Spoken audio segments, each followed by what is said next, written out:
He didn't do what I thought he was going to do. I thought that he was going to play out what happened with his mother. Great episode of Oshinoko as usual, episode 4. But I will admit, I have to admit, the later part of it started losing me a little bit. I'm very uncertain how I feel about the school arc. I know it's going to be an avenue for them to meet people, and I don't think it's going to be the focus, but still a lot of the touring around and stuff just felt like, okay, let's explain the school, have fun explaining the school, and it just kind of lost me a little bit, but still, it kind of ended on a good note. But yeah, obviously, the main thing, the juicy part of this episode is the early segments, having the play out of this last episode of this adaptation, which I thought was fantastic. Sort of went the direction I was thinking it was going to go, but not necessarily fully. The idea that Aqua essentially used his knowledge of the industry and knowledge of everything, specifically the fact that he's very good at reading the writer's intent. And I think that's a cool thing. It's literally completely contrast to what's happening in the scene. And it's cool because it's telling multiple stories at the same time. It's pointing out the fact that the producer knows what he's doing. The director knows what they're doing, despite the fact that they're basically just making advertisements for the models. They know what they're doing. They are skilled. And they sort of mentioned that when they first watched one of the episodes. I think it was Ruby who mentioned the idea that everything's on point. The lighting and everything's on point. And Aqua's doing the same thing. Everything is in position properly. They're avoiding the puddles. They have perfect lighting and everything. But he's going to use what the setup is, but still twist it in a way that it does better for what the writer intended the scene. So him walking over the puddles shocks everybody, but this guy's over here like, no, that's actually good. The guy that's working on the camera is like, no, this is good. This is good. Even afterwards, they're like, man, this was a total screw up. He messed up everything. No, this is good. This is good right here. We're going to use this. But it also still kind of played into one of my fears that I had was, again, what happened to Ai when she first started doing acting? They cut her out because it was too good. And I almost felt like they were going to do the same thing for here because of that whole scene. I'm like, oh no, they're going to do it. They're going to cut out Aqua. They're going to cut out Kana, and all to make the model stand out, because right now the model's not. But I didn't think it was going to actually happen, because what did Aqua do? He didn't only just utilize the scene against what they wanted to accent the scene, make it more troublesome, make it more tension built with the puddles and everything, which I thought was fantastic. But additionally, he pulled something out of the model. He pulled something out of him. He had to go up there, and I should have seen this coming, go up there and create anger. Oh, you're just a pretty boy. I bet they do a lot of editing to make you look all pretty. It angered him. He wanted to get that anger out of him. And I like the fact that after the scene was over, it didn't kind of turn to one of those things where the model is like, how dare you say that about me? I think the model picked it up. I think the guy picked up on what he was doing. He got him to stand out. He got him to show emotion, because like the whole time Kana just sitting there like, oh gosh, I can't, like, she's like, I'm going to make this great. I got to make this last episode great. This is the scene that made the manga so great. The one that made me cry multiple times. I'm going to make it great. No, I can't do nothing with this guy. He's just not doing anything. Aqua did. Aqua's able to get him to come out and get angry. Show the emotion that he should have in the scene by, yes, throwing some insults at him in order to drive that out, which is, again, it was multiple things. The scene, the director, the producer, how good they're doing, utilizing the environment, bringing something out of somebody else despite the fact that it's done with a whisper. All of it was to accent multiple stories in one little scene. I thought it was really well done. And then, yes, to top it all off, it was kind of interesting because at the very last point, Aqua's like, I'm going to produce darkness in this scene to drive it further and further dark. That way you stand out more. He wanted to create a dark scene that was going to be unsettling, all to make her shine. He's like, there, have it. It was kind of interesting because it was almost as if he sort of forgot that that's what made her special. I almost thought that it was intending to make out that he was creating despair so that Kana herself would act sorrowful, but no, it was the fact that she knew how to pull this off. She's already good at that. I should have known. That's her specialty, obviously. Crying is her specialty. And she nailed it. It was so good. Really fantastic little segment. And I love to kind of cap in it, which I thought was kind of happen. I didn't really think it was going to be one of those. There was a possibility that would go viral. But it kind of just settled on the idea that, no, for those that actually stuck with it, and for those in small circles, and the mangaka herself was pleased by it. She was in tears. This was what she wanted. They were able to pull it off. Kana was able to give her the thing that she was hoping for, and Kana got what she wanted, which was just a nice little bookend to the whole scene. And it all makes sense to drive to that point. So, really super good. And they even got into it additionally. They sort of kind of repeated themselves multiple times in this episode, which was kind of concerning, but at the same time, it nailed the scenes. They had to re-hit on Kana and her journey and how she fell, how she's a wash-up, that she acknowledges that now, which they've already technically kind of insinuated at this point. They kind of hash it up, but it was still for a good point. It was still the driving force for why she wanted to make that episode so perfect. This was her chance. She's got to pull this off. And additionally, with the whole idea of, the mangakas aren't happy about what they're doing. All the artists that are her assistants that are working with her, like, man, you were actually watching that? I couldn't stand it. It bothered me. And yes, it's sort of that aspect. It's an insult, basically. And that's why it's so troubling, and that's why so many source material writers are faced with that on a regular basis. What they have is basically destroyed for the sake of something else. And they even point that out. The manga's already done, so it's not like they expect better sales because it's already sold, but they're kind of just using it to advertise something else. But she still was a little bit happy, despite the fact that all the mangakas told her, don't get your hopes up. It's like, this is literally something they know. They're not dumb, but they do kind of point out that, yes, some new mangakas might not realize that yet. And so the older mangakas always tell them, don't expect much. Go into it not expecting it's going to be good, because you're going to get disappointed. Several of us have done that. We thought, oh, this is great. I get to see it moving. And she even said that. I just want to see it moving. I knew it wasn't going to be good, but I was hoping that I just wanted to see it move. I want to see it do that. And that's something I think a lot of them really want. I would appreciate that if I was, working on something for years and years and it was only stills, to finally have a studio or a group go, okay, let's make it move. Let's breathe life into it. Let's breathe some vocals into it and make it come alive. And it sucks. It sucks in the end.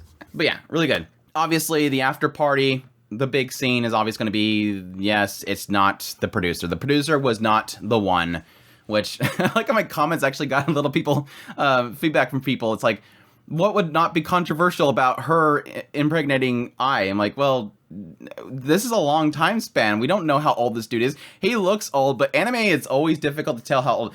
I don't remember them saying what the producer's age was. He could have been the same age as Ai back then. Again, Aqua and Ruby are teenagers now. The time has passed. He looks a little older. He could have been younger than Ai at the time.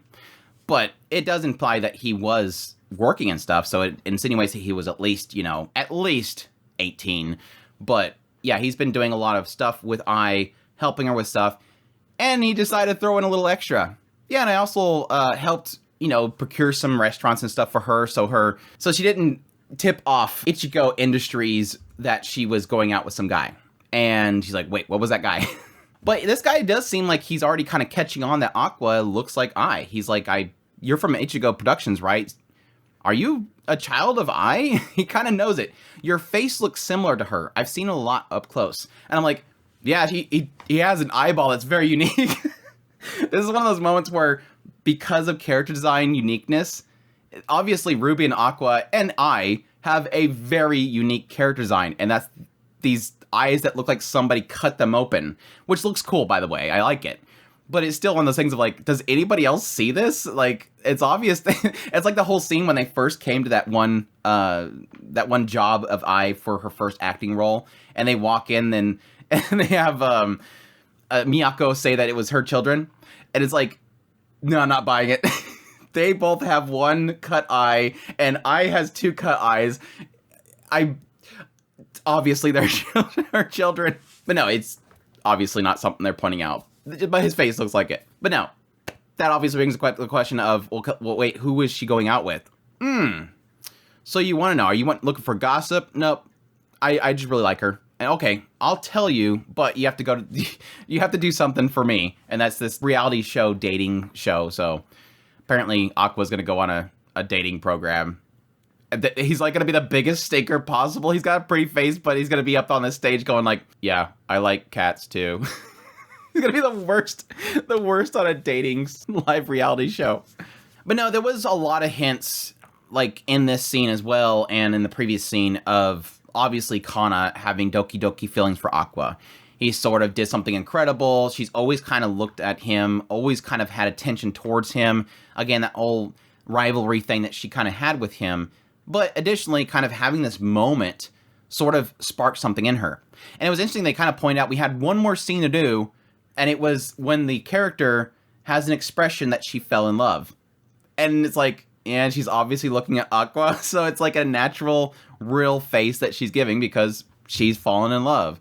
And that kind of extends the next scene where she's talking about scandals and, do you have a girlfriend? He's like, no, I don't have a girlfriend. And she's happy. Ooh, okay.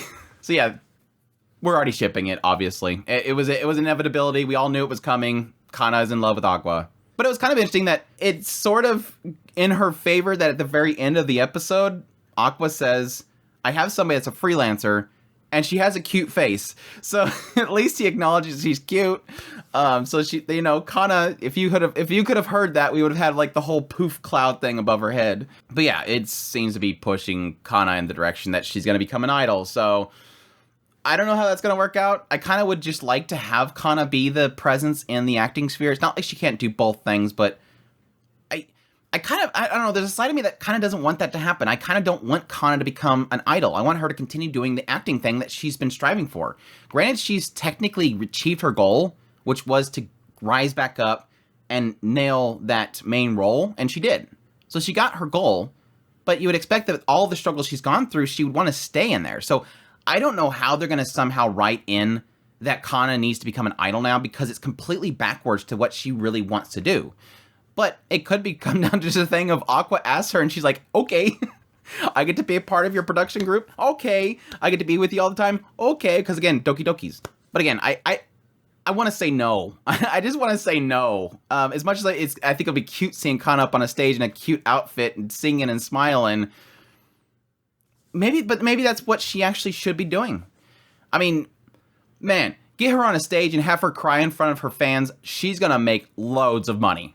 And if there's something that can make money in the idol sphere, it's showing tears. Because then they're like, Gambare, we'll buy all of your stuff. It's all about lying, right? It's all about lies. That's what idol sphere is. But yeah, the rest of the episode, like I said, I wasn't too much a fan of. It's just the introduction to the school. It's a bunch of people that are in the industries. A bunch of people that are seemingly Aqua doesn't even know most of them. He says they're a bunch of no names. Frill apparently is supposed to be big, but that's according to Ruby, who's always been a fan of Frill. And then there's also Minami, who does a fake Kanzai dialect, and she is loaded, and she's a model. Don't know why they didn't show the picture. It's probably in the manga. It is probably in the manga. They chose not to show it. We'll see. I'm going to look at it after this. But just to introduce a new cast and just kind of show them connections and creating connections is really all, like I said, I think the school's going to be. It's just going to be connections. Which, yes, technically that's what they should be looking for. Ruby and Aqua should be looking for connections right now.